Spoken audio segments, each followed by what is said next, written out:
The needs within a human being have risen because of a certain sense of incompleteness. People are forming relationships to experience a certain sense of completeness within themselves.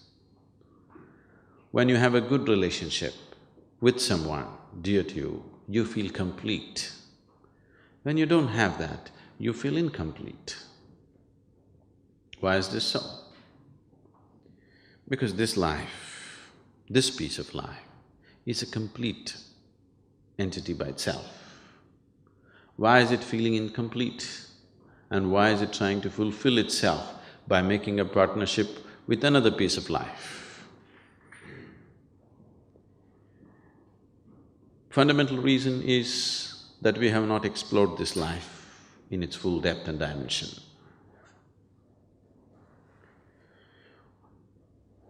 Though that is the basis, there is a complex process of relationships as such. There are expectations. And expectations, and expectations, and expectations. The expectations that most people are creating are such that there is no human being on the planet who could ever fulfill those expectations.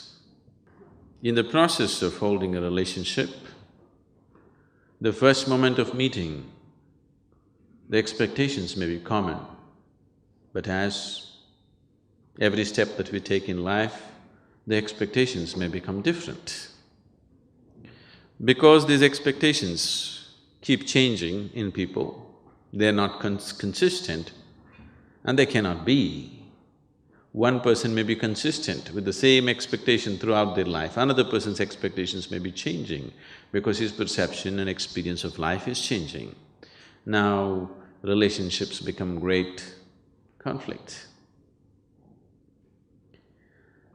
More conflict is happening within the four walls of the homes than is happening anywhere on the planet. Only thing is, bombs are not exploding, so you don't hear it. They may be giving each other silent treatment. It is happening because people's expectations are changing and they're not changing at the same pace. Fundamentally, why have we sought a relationship? Because you find yourself that without a relationship, if you do not have any kind of relationship in your life, then you become depressed. So, fundamentally you're seeking a relationship because you want to be happy, you want to be joyful. Or in other words, you're trying to use the other as a source of your happiness. If you're happy by your own nature, now relationships will become a means for you to express your happiness, not to seek happiness.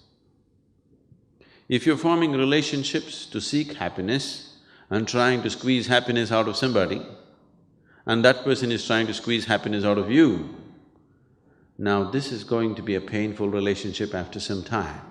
Initially it may be okay because something is being fulfilled.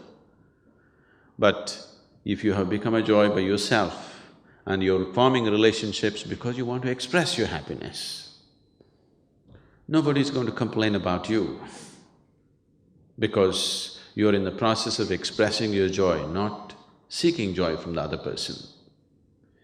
So if your life becomes an expression of your joy, not in pursuit of happiness, then relationships will be naturally wonderful.